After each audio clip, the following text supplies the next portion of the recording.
El segundo texto que habla de corporalismo también es de Glenberg y se titula como From the Revolution to Embodiment, 25 Years of Cognitive Psychology, que se traduce como desde la revolución al corporalismo, 25 años de psicología cognitiva.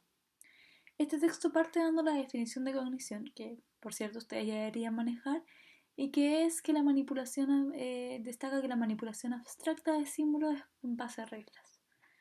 A partir de esto, el autor menciona que surgieron varias preguntas y concluye que hay diferentes disciplinas entonces que formularon la idea de que la conducta depende de partes específicas del cuerpo en acción, por lo que podría ser también que el cuerpo eh, interfiriera, perdón, en la cognición, o sea que al final la cognición depende del cuerpo. Es así como surge el corporalismo, que como ya vimos el eje principal sería el enfoque que le dan al cuerpo, o como Glenberg dice de manera más bonita, el corporalismo estudia cómo la cognición emerge de la interacción dinámica del control del cerebro sobre la acción del cuerpo y sobre la percepción, y cómo éstas a su vez también cambian el cerebro.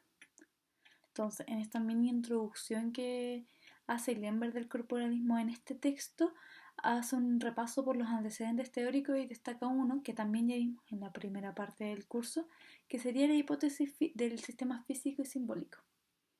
¿Qué postula esta hipótesis? Postula que los computadores y los humanos somos procesadores de símbolos con tres características en común. La primera, que los símbolos tienen una instancia física. ¿A qué refiere eso? A que los símbolos físicos tienen una propiedad representacional, es decir, que provienen de cosas reales, de los colores, de las emociones, de las imágenes, de la experiencia, etc. La segunda idea sería que los símbolos son manipulados en base a reglas. Y la tercera sería que los símbolos computacionales y los símbolos humanos son arbitrarios. Es decir, que los ceros y unos pueden representar muchísimas cosas. Ahora, esta arbitrariedad que asegura al final que este símbolo puede ser manipulado solo por las propiedades relevantes a las reglas que se aplican. ¿Cuáles son el problema de esta hipótesis? Primero es que los símbolos no son arbitrarios y aquí Denver menciona la idea de la noción transsituacional de la identidad de los símbolos, que en este caso sería no cierta. Es decir, que no todos los símbolos, palabras, por ejemplo, significan lo mismo en cada lado. Si yo hoy día les digo, piensan en un tren, los que son de Santiago probablemente van a pensar en un metro, en un vagón de metro. Pero las personas que, no sé, son de Rancagua, quizás están más acostumbradas a pensar en un tren como el tren que viene de la mina con lo que se extrajo de ahí. Entonces ahí se ve que la misma palabra puede significar diferentes cosas y por ende no son arbitrarios los símbolos. El segundo problema es que las representaciones separadas de los procesos que propone el sistema físico simbólico no queda claro esa como distinción de las representaciones y los procesos en los humanos. La tercera es la distinción cartesiana, que también es un problema, y es que el sistema físico simbólico sí hace una distinción entre el pensamiento y la acción, tratando la mente como algo fuera del cuerpo, cosa que, como ya vimos en base al primer texto, no es tan así. Y el cuarto problema trata acerca del rol del self, que quizás no vamos a profundizar mucho en eso, pero lo que dicen principalmente es que el rol del self en el procesamiento de información es uno de los problemas, ya que en el sistema físico simbólico el self no está presente. Y se ha evidenciado, y ahí Glenberg lo expone, de que la memoria, por ejemplo, episódica involucra algún tipo de autoconocimiento. Y que, por ejemplo, cuando uno hace una tarea, probablemente la recuerda mejor después. Eso respecto a los antecedentes. Bueno, una vez ya hecha como esta revisión a los antecedentes, Glenberg ya parte explicando un poco más el corporalismo, siguiendo la misma lógica del primer texto, que es aplicando el corporalismo en distintas áreas. Ahora bien, destaca algo que creo que es importante no solo para esta teoría, sino que para muchas más, y es que las diferentes como subcorrientes que surgen de esta perspectiva eh, pueden ser muy diferentes entre ellas, pero aún así tienen una base como general, como una línea desde donde parten sus fundamentos. Y esa línea se caracteriza, por ejemplo, con el rechazo al dualismo cartesiano, ya que opinan que el pensar no es algo diferente o no algo divorciado del cuerpo, sino que por el contrario, el pensar está influenciado por el cuerpo y el cerebro que están interactuando continuamente con el ambiente. Y bajo esa misma lógica, plantean que los cambios en el cuerpo también afectan a la cognición, como por ejemplo en la percepción. Ponen el que la percepción de distancia cuando uno está muy cansado se puede llegar a triplicar, o quizás estoy exagerando, pero sí uno la va a sentir como mucho más lejos un punto A de un punto B que si uno está en una situación normal.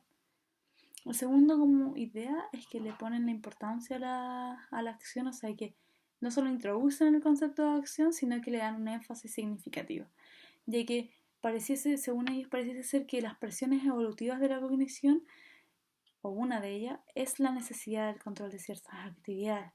Y aquí el autor desarrolla el tema de la acción de tres formas. La primera es que describe el rol de la acción en la percepción. La segunda es que especula en cómo el entendimiento de los mecanismos en base a la acción pueden revelar conocimiento de lo que parece ser el concepto más abstracto, como llama Glenberg, que sería el self. Y tercero, demuestra el lado práctico del corporalismo, describiendo una lectura corporalista de las intervenciones basadas en acciones. Una vez que se introduce este tema de la acción, Glenberg habla de, por ejemplo, el efecto de la acción en la percepción. Lo primero que hace es hacer una analogía a los computadores en el estudio de la percepción en tres niveles: el nivel computacional, algorítmico y la implementación. Sin embargo, lo que yo en verdad creo que es importante destacar de este como apartado es la teoría de Gibson, que sería como la teoría directa de la percepción, que plantea que la información de la percepción proviene de variantes e invariantes dentro de la matriz óptica a medida que el que percibe se mueve. Ahora, estas variantes e invariantes vendrían del mundo exterior y del que percibe.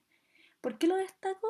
Porque nos habla acerca de cómo lo que vamos a atender y percibir más tarde, para más tarde integrarlo como conocimiento, se ve influenciado por situaciones tan banales como, no sé, el movimiento de los ojos. Si yo estoy mirando para un lado, probablemente me voy a dar cuenta más de esas cosas que de las otras. Y eso va a cambiar mi percepción. O si yo miro, por ejemplo, desde abajo, pensando en una persona baja que tiende a mirar hacia arriba, también cambia mi percepción de los hechos. ¿Ya? Y aquí también podemos hacer un link con el texto anterior cuando habla de que los niños manipulan cuando manipulan el juguete. Espero que se acuerden porque lo hablé hace poquito, pero que decía que cuando manipulan un juguete atienden a otras cosas, como por ejemplo nuevos juguetes. ¿Ya? Aquí también se vería como un cambio de lo que uno está percibiendo. Ahora, también habla de la acción como específica de la percepción, en donde la idea principal de este apartado sería que la percepción es influenciada por la habilidad de la persona para actuar. Además propone que los cambios de la habilidad del desempeño de una acción, como también el uso de herramientas por también influyen en su percepción. Ante eso el autor pone un ejemplo que trata acerca de, no sé, imaginémonos a alguien, insisto, yo soy baja, entonces siento estas cosas, las internalizo, y cuando uno está y quiere alcanzar algo, un objeto de algún estante, y uno toma un bastón, un paraguas, por ejemplo, que tiene un gancho, para tirar del objeto. Ese uso de herramientas me va a hacer creer que yo estoy más cerca, cuando en verdad sigo a la misma distancia, pero como esta como extensión que voy a crear de mí, va a hacer que yo crea que efectivamente el objeto está más cerca de mí. Eso sería respecto a la acción.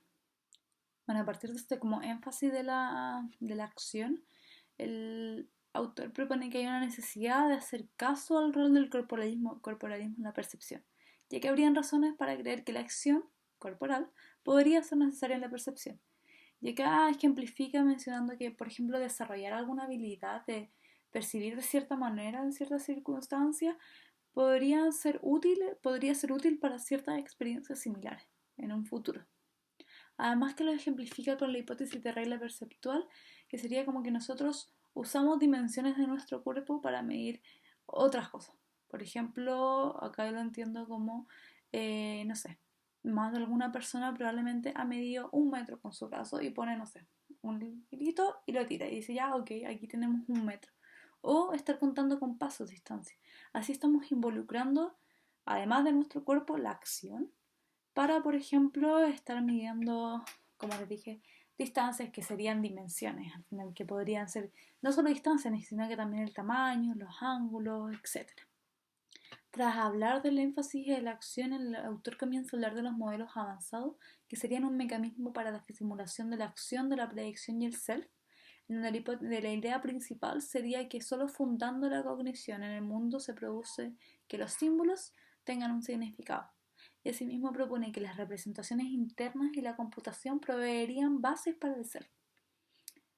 Ahora, este modelo tendría dos partes. La primera sería como un modelo controlador que genera que se dé la orden de mover los músculos, lo hablo un poco más biológico, y el segundo sería como un modelo variado llamado como modelo predictor o modelo avanzado, y este se usa en este se usa, perdón, una copia exacta de esta orden, de esta señal eferente, para simular la acción y predecir los efectos. O sea que podríamos decir que nosotros usamos esta como segunda parte para poder anticipar una situación y ver cuáles podrían ser las posibles consecuencias. ¿Ya? Y relacionado con el self, este modelo, si bien no voy a profundizar mucho más en esta parte, es importante que sepan que el modelo sí se ha relacionado con el self y a partir del autocontrol, ya que se propone que hay varios estudios que han encontrado que la persona puede interferir con su propio autocontrol. ¿Ya? Por ende, el mecanismo propuesto en el modelo avanzado proveería una base para el posible conocimiento de la propia agencia. Bueno, tras hablar de los modelos avanzados, el autor vuelve a hablar acerca de la acción, conectándola con el self y la memoria. ¿Y qué dice acerca de esto? Dice que al final, a pesar de que el self sea un concepto súper discutido en las ciencias cognitivas, igual se ha demostrado que tiene un involucramiento, que el involucramiento, perdón, de este tiene un efecto o un impacto en las acciones físicas, psíquicas o mentales.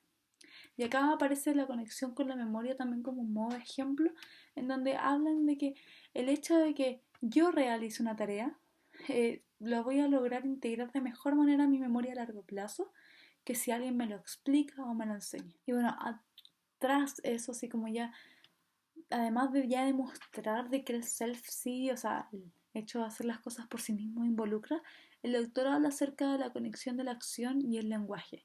¿Y qué dice? Dice que el sistema de acción juega un rol importante en la producción del lenguaje, la percepción y la comprensión, cosa que ya vimos también un poco en el primer texto, pero acá el autor hace un énfasis en la simulación, es decir, que entiende la comprensión del lenguaje como un proceso de simulación. ¿Qué se refiere a esto? Dice que, por ejemplo, el mero hecho de escuchar palabras que describen alguna acción provoca que en el sistema cerebral se activen las zonas que están involucradas a ese acto. Y acá propone que, valga la redundancia, que la comprensión es un proceso de simulación en donde las palabras y las frases que son descritas las simulamos en nuestro cerebro para entenderlas mejor. Entonces, por ejemplo, si yo digo, eh, no sé, el detective giró la manilla hacia la izquierda, algo extremadamente raro para las puertas, probablemente esa última frase me haga pensar, ¿y cómo uno gira las manillas? Yo voy a pensar y voy a simular esa acción así como ya. Yo voy a mi casa y cómo la giro. Ah, yo la giro hacia tal lado. Ah, pero está bien, ¿por qué es extraño? Oh, está mal. Ah, tiene sentido que sea extraño. Entonces al final la acción que yo voy a realizar, eh, la acción que me están describiendo, quizás si me produce alguna extrañeza o quizás no, pero en este ejemplo, si me produce alguna extrañeza, yo voy a empezar a pensar paso por paso qué es lo que hago yo. Ya eso se referiría como que la comprensión del lenguaje termina siendo una simulación. Y bueno, el otro link que hace es que al final la acción y el lenguaje también tienen una implicación para la educación. Y acá es como, yo diría que es como un programa 2.0 del que proponen en el primer texto, ya que también hablando acerca de cómo la lectura, dice que propone un programa computacional en donde tiene dos fases. La primera en donde el niño lee el escenario y luego manipula la imagen. Y el segundo en donde el niño se le enseña a imaginar manipulando la escena. Pero acá voy a volver a la primera fase, que es bien similar a lo que se plantea en el primer texto, en el sentido de que se busca que el niño lea una frase, por ejemplo, el granjero se sube a su tractor y le va a dar comida a la vaca, y que luego de leerla pueda manipular con el cursor y subir al granjero al tractor y luego llevarlos a donde la vaca para que pueda comprender e integrar de mejor manera a través de la acción de esto lo que trataba de decir la frase. Como de conclusión de este texto podemos decir que Glenberg una vez más nos demuestra que efectivamente la cognición sí está basada en el cuerpo y en las acciones y que no es solo la manipulación de símbolos arbitrarios como proponía la hipótesis del sistema físico simbólico.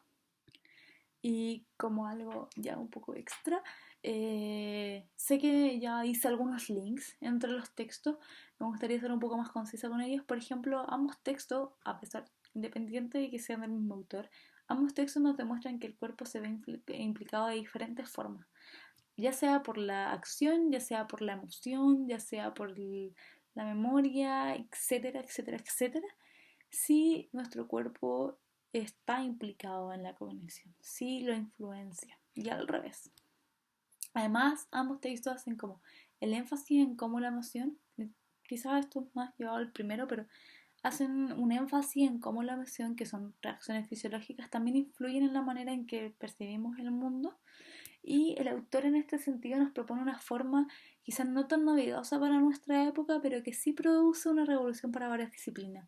Y es el comprender que la forma en que procesamos la información del mundo está fundamentada en el cuerpo por medio de acciones o percepción reaccionando ante los diferentes estímulos, tanto como los interiores como exteriores. Y bueno, eso sería la ayudantía del corporalismo, el embodiment, y espero que disfruten los textos y que haya quedado un poco más claro. Nos vemos.